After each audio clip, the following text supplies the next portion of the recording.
me fait ka kuma folo mi ministre ka mandat ko yi au mandat renouvellement ko me fait ka me la fo o la folo ministre be an ka jamana kono sanji kononton depuis le 25 avril 2013 Kasse bima juin 2022 sanji kononton ministre be an ka jamana kono u nakun saba o de be ministre la ko u nana ko ka Mali dɛmɛ ko ka Mali population civile ko ka se ko lakana k'u nana tuguni ko ka Mali dɛmɛ pour que Mali ka keleya o ka sabati o tɛmɛnen kɔfɛ sabanan k'u nana ko ka Mali dɛmɛ pour que Mali bɛ se ka basigi ani Mali ka bɔ nɔgɔla siraw olu bɛ se ka don jamana kɔrɔ cogo min k'an bɔra k'an bɛ guerre kɔnɔ fɔlɔ ko ka population civile lakana don min ministre bɛ na anw ka jamana kɔnɔ ka se bi ma u nalen su kun ye min ye olu nalen ko ka population civile lakana su triplé la de soit à quadruplé la dongo do kunu ka fisa ni bi ye ministre jɔlen ɲɛna 15 000 hommes Moussa Diarra magara budget la plus de 1 milliard de francs CFA par jour o de bɛ di ministre ma anw ka jamana kɔnɔ surasi finitigila ka bata ani duuru u bɛ yala yala la an ka jamana kɔnɔ i b'a fɔ Miss Yaroba u b'o de la anw ka jamana kɔnɔ ko olu nana ko ka population civile lakana anw jɔlen bɛ kɛnɛjalan kan olu dogolen bɛ cɛncɛn bɔrɔ kɔfɛ jɔn bɛ ka jɔn lakana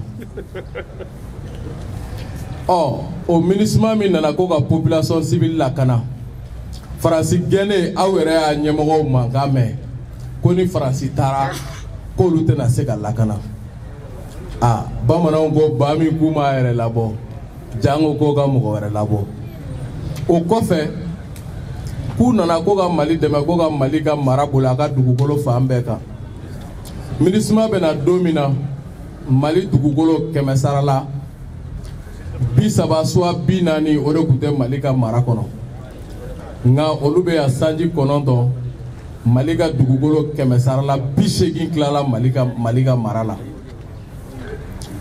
o kɔfɛ u nana ko ka Mali dɛmɛ ko ka Mali basigi n'an y'u ɲininka k'u ye mun kɛ basigi sira fɛ u bɛ mun sɔrɔ k'a fɔ an ye k'u ye lampadaire don k'u ye forage sen k'u y'o baara de kɛ anw ko anw tɛ ministre dɔ SOMAZEP ye anw tɛ ministre dɔ EDM ye olu yɛrɛ nana don min ko ka tasuma faga tasuma ɲaga tɛ min bɔ u nalen kɔ tasuma tɔ ɲagana ka taa o de fɛ an bɛɛ opération Maliko opération kɛlɛtigi a ɲɛmɔgɔ ka kuma mɛn n'o ye Samake ye a ko mun ko hali ni ministre tɛ participer combat la ko n'olu ye yɔrɔ min minɛ ko ministre ka ɲi ka na ko k'o yɔrɔ sécuriser ko n'olu ye yɔrɔ minɛ ko ministre ka na k'a sécuriser ministre tɛ na u tɛ yɔrɔ sécuriser u tɛ combat kɛ u tɛ yɔrɔ minɛ ni Mali armée ye yɔrɔ minɛ fɛnɛ k'u kana yɔrɔ sécuriser k'u tɛ se k'o baara fɛnɛ kɛ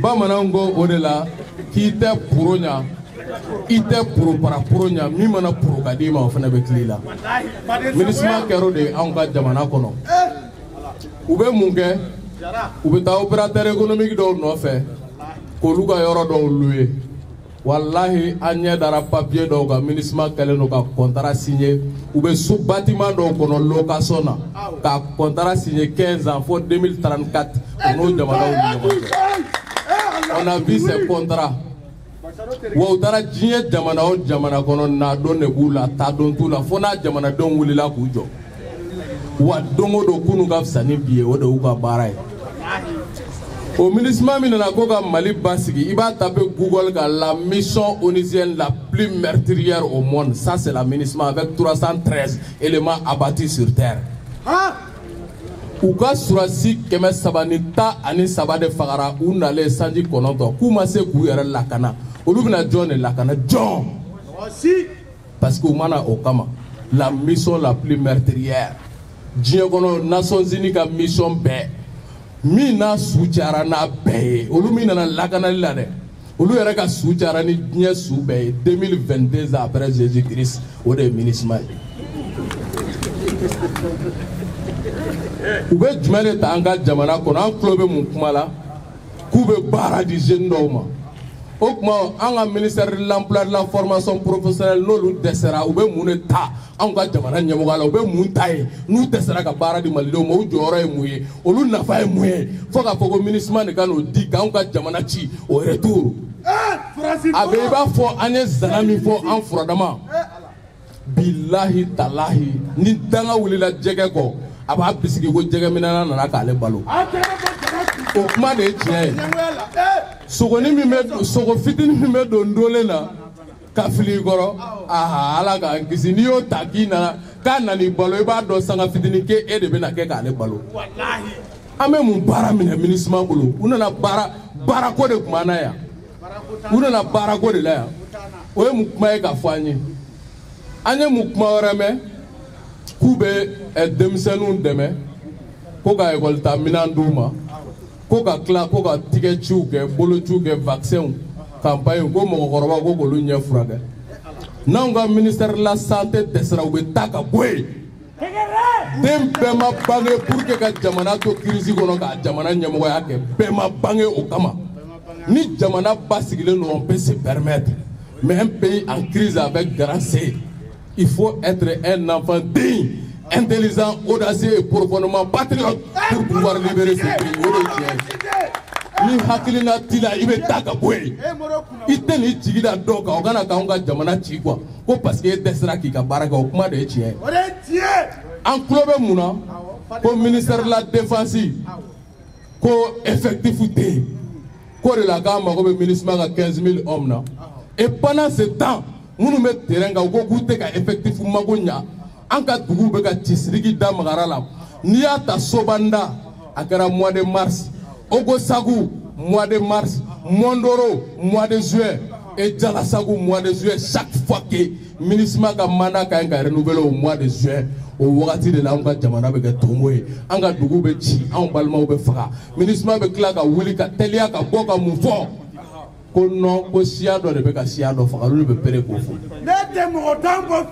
a b'a dɔn siya min bɛ ka siya min faga aw nakun ye ka siya lakana aw tɛ se k'a lakana mun na o kun ye mun ye k'aw bɛ n'o kuma fɔ an ye ka tila k'o don hakili fɛgɛman dɔw kɔnɔ o wagati kelen MINUSMA nana ni kɛlɛbanko min na anw ka jamana kɔnɔ MINUSMA bɛ ka mun kɛ ka arajoso dayɛlɛ ko Mikado FM o tɛ dunan wulutala ye dutigiya ko t'o kɔnɔ pour manipuler l'opinion don o don u bɛ sifuru makaburu fɔ diɲɛ don o don ni mɔgɔ hakɛya fagara u bɛ sɔrɔ ka siyaw ka tɔn minnu sigilen bɛ ko n bɛ ka siya dɔ lafasa nous sommes un peuple invité une fois toutes ces associations à caractère ethnique ils doivent être très vigilants jamana bɛ wagati min na bi ni ne kɛra Utu ni Tutsi ni ɲɔgɔn cɛ radio 1000 Collins ka jamana kɛ tonbo ye kalo 3 kɔnɔ mɔgɔ 1,000,000 k'a bɛɛ faga wuranda il a fallu un patriote visionnaire comme Paul Kagame ka na k'a ka jamana la wuli ka jɔ a sen kan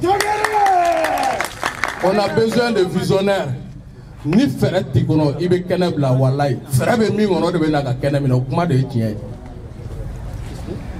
o Mikado FM don o don a bɛ tere sɛri don o don a bɛ sanga ci don o don pour que ka jamanadenw traumatiser ka opinion manipuler ka don olu da fɛ k'a yira ko on a encore besoin de la MINUSMA ko 15 000 hommes ni anw ka ministère de la défense tɛ se ka 15 000 hommes recruter wagati min na malidenw bɛ ka wuli k'u bɛ fɛ ka cɛfini ta k'u ka sigidaw la ka na an ye Cheikh Umaru Sisoko kumakan mɛn a ko ka tali kɛ cercle bɛɛ kɔnɔ bɛɛ k'i ka yɔrɔ la ka na mɔgɔ bɛ se k'a fɔ qui veut que ni de la commune 3 qu'on a été pas jolin soreille. Ah, ni tara commune 4 il a été basaro soreille. Ni il va y aller kati kulula ke. Nane mi la il y a ni agali pak ngani. O kuma de tien. Anga zenu ta munu meni dugunu na chamanje bolo fe koron fe bolo fe. Anku former o anga jamana kuma bo. Nanga tan jigida ni mo funu nu tambo. On m'a beau fougar là, ame sa wallahi billahi tala anteka fougari. Non mirina outé, ministère de la défense là ou ka kene bla, ou kuma de tien. Amo ko te ministre mala, anka jamana kono. Ko ka fogo de bena on la kana ko effectif ko de do tien te. Ko budget ko ka gérer. Mais jamana kono ni min te se ka nyanabo. Priorité ko de do. Na ko nga goudron tane la priorité est gardée. Chaye goudron nga dure goudron kada nyesa mais tien kadi ba kono sa. O de be toya, o de priorité ka bo dola ka do dola. O de be ke. Ni bara mun me ke be bo do de la ka worta ka bo ko do de la ka bla ko do la guerre c'est la priorité. Worte tien kono ambolo minga chani malien kele ni. O te tien quoi. O te tien. No be be mima miri de be ke ko nyini. O wakati kele na ni universitaire munu mambolo ko économiste do ame fait go proposition ke o ka bo. Un intellectuel c'est quelqu'un qui sait trouver des solutions aux problèmes de la société. Basta. Kororete intellectuel la note. Nous te se kana ni miriye togo de ame boni gela ko no ga to anga dome. Wallahi o ga to anga dome. Docteur en petit patata ceci c'est là. On me gela ko na papier bo ay hakilina bo ame bo togodi anga nyere la kana ni anyere ani irisu ka tigadi nyogoma kono o kuma de tinyai mais les ministres sous coupole de la France ni bologele mbo bologele metadi États-Unis ma tei solai matakama o kuma de tinyai ministre be ni rapport langolo mina on ka jamana kono wallahi billahi talai ni alaga deme abe jo ali ko mentate Ali commentateur, ni peuple ka kuma de ali commentateur, abena lajo, alaka seli nyuman teme, amena nyogonye ba wolo shimanga. On est ministre na dajaramina, jelugo mamalema. Antese ga siganga jamana ka chanyana. Ministre ka kalo saba folo ni a rapport ta ka laje. Oh, ko yera wolo togola ko ne ko ka brigade de vigilance sigi kabiri don me anga faranyo nga chifina mau ka nga karanga daw swa o be se ka ke nyangili ko e fo ka ta fogo abe rapport munu ga rapport finalité kuno de bula quoi akunye mi ko CPI Allah itando wallahi itando e kaso VIP kilimi ga kaso mina ko de CPI on ma ko be mina wallahi kaburu pays on ma ko be kaburu pays de la no bubulu o tana segala subu kele modibo keta suye batara da francika o bloki ba de bana o hakilina de bana o kele de bana ame ko wuluga jole ala sutu toy mate ambalolen jole oh, États-Unis fait la guerre là-bas. Maître Samuel Logo, ko tient yoro la ni qu'elle est inévitable qu'il faut le bolobo. Wallahi. Quand la grossesse est inévitable, il faut frapper les premiers. Allah beneno, et ils vont nous attendre très prochainement. Allah beneno pour de fois ministre Makola. La nini est mis tourner Kambargo Kanga Jamanaka. Ou rapport Punta de Kanga, autorité militaire ou la Diakolu condamné CPI Kola, ou Kayera Wolo condamné CPI Kola. Mais on te chiffre Kodo, nous me chiffre le gogo chiffre 13 chiffre porte malheureux. Oh, article Mingue Anka, Yera Woloka, ou chiffre au article 13 de la ministre Maka. Premier mois, 3 premiers mois, trimestre follow 2022, janvier, février, mars. Au rapport là, article 13.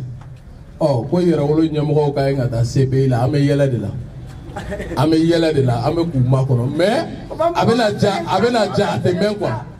Abena ja te men wallahi. On est très déterminé quand on jamana kuma bo.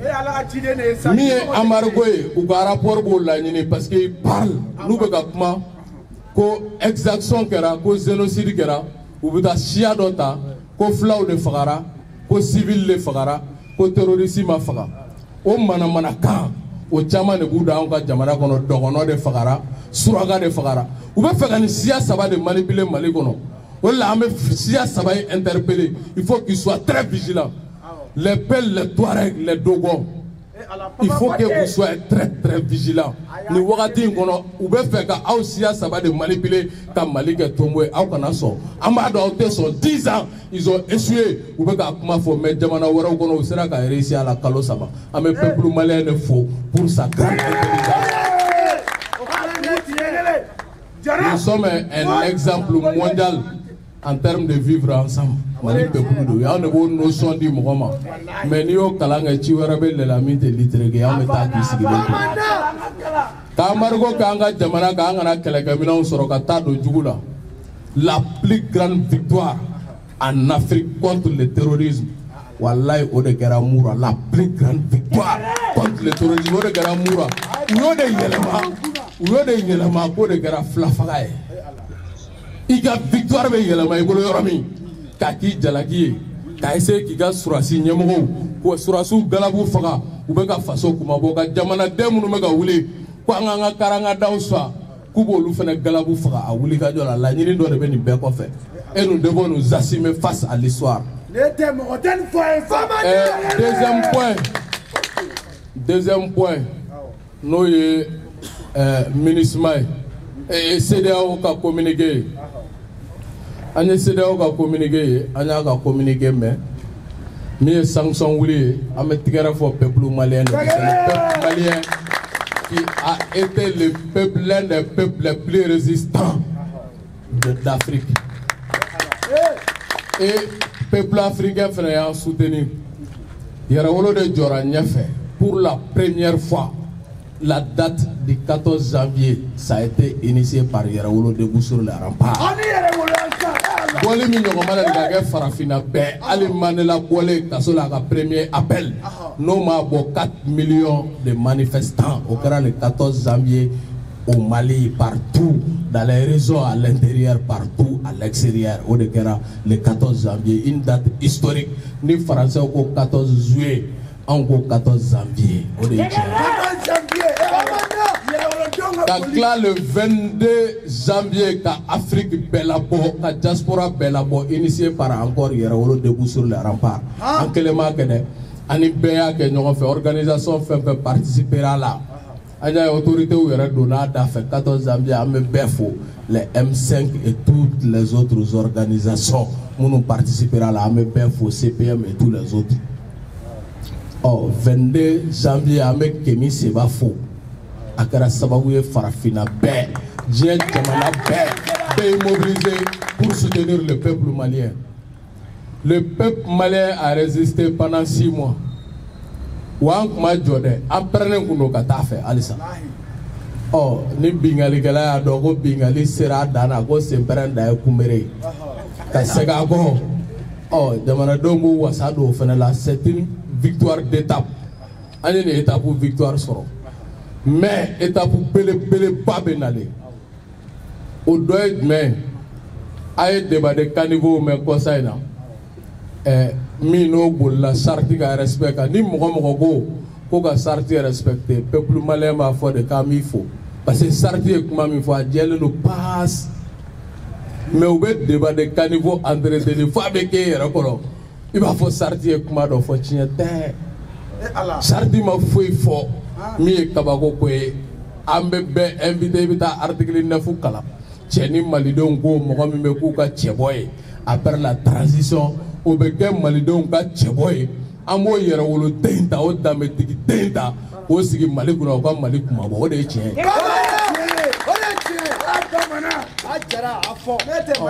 Amarigo tɛ n'i bɛ barigo biri an da la hali san kana na fiɲɛ kana don an kan i b'o kɛ. Wallahi an jɔlen don pa kelen t'an bolo ka segin kɔfɛ. Élection kuma mana fɔ les élections sont une fête dans la démocratie mais en ka jamanaw kɔnɔ on a transformé les élections en des films de gladiateurs. C'est le sang qui coule, c'est très malheureux, c'est très dommage.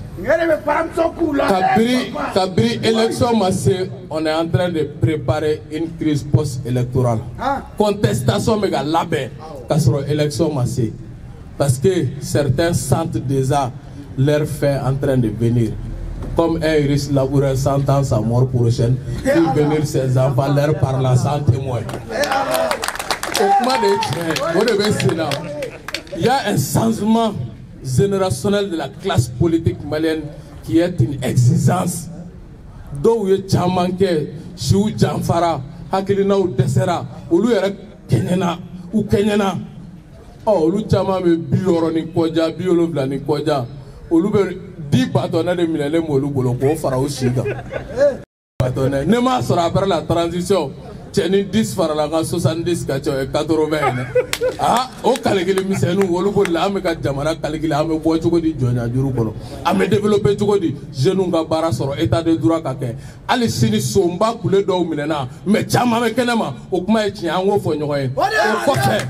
O kɔfɛ wallahi jamana kɔnɔ ni taara tribunal la bi jigi waro don dɛ hali sini duguma kiri ma bɔ a nɔ la jusqu'à présent an ɲɛ bɛ mun na dans les tribunaux on voit plutôt de business que de justice n'i taara duguma tribunal la sonba kulo dɔw minɛna o ye tiɲɛ ye dɔw wɛrɛw ye u sen fa o ye tiɲɛ ye. Alisa dɔw bɛ ka bɔda ɲini olu ma bɔda sɔrɔ a mɛsɛ feerelatew n'a angɛrɛ feerelatew olu ma sira sɔrɔ ka bɔda sɔrɔ mais duguma tribunaux la bingaliw bɛ 100,000 150,000 180,000 bɛ ka minɛ ka mɔgɔw ka avenir hypothéquer u ma fɛn kɛ ka mɔgɔ fagalaw labɔ k'u bila ten k'u somɔgɔw ye 1 million sara ou bien u somɔgɔw tigɛ ka ja duguma kiri la wallahi o bɛ jamana kɔnɔ an k'o fɔ o ye tiɲɛ de. An mago bɛ mɔgɔ la min bɛna état de droit kɛ anw ka jamana kɔnɔ. C'est pour cela ne bɛ n ka génération invité an kana sɔn mɔgɔ si k'an manipuler ka taa an bila crise post-électorale kɔnɔ. An bɛ Faransi ka plan dɔn n'u dɛsɛra fan bɛɛ u bɛ élection de bɛlɛn parce que élection wagati regroupement baw bɛ kɛ fara ɲɔgɔn kan baw bɛ kɛ mankan baw bɛ ci parce qu'ils ont su qu'ils ont perdu la main sur la transition. Ça c'est la période électorale, l'après-transition, pour revenir et recoloniser le peuple malien. Est-ce qu'il y a un Soma? Ni ante Soma, il y a un debout sur les remparts. Amena Mali Bewele, en la génération très prochainement. En la tigre du Nyoma. Ta façon d'endo. Halala de Yerwolo de. Dota minte Jonia Juru Kono.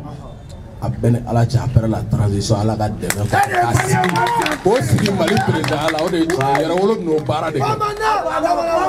après la transition, les contradictions secondaires nous divisent. Tandis que l'essentiel nous condamne d'être ensemble. Angabo kono kele amsenu meu.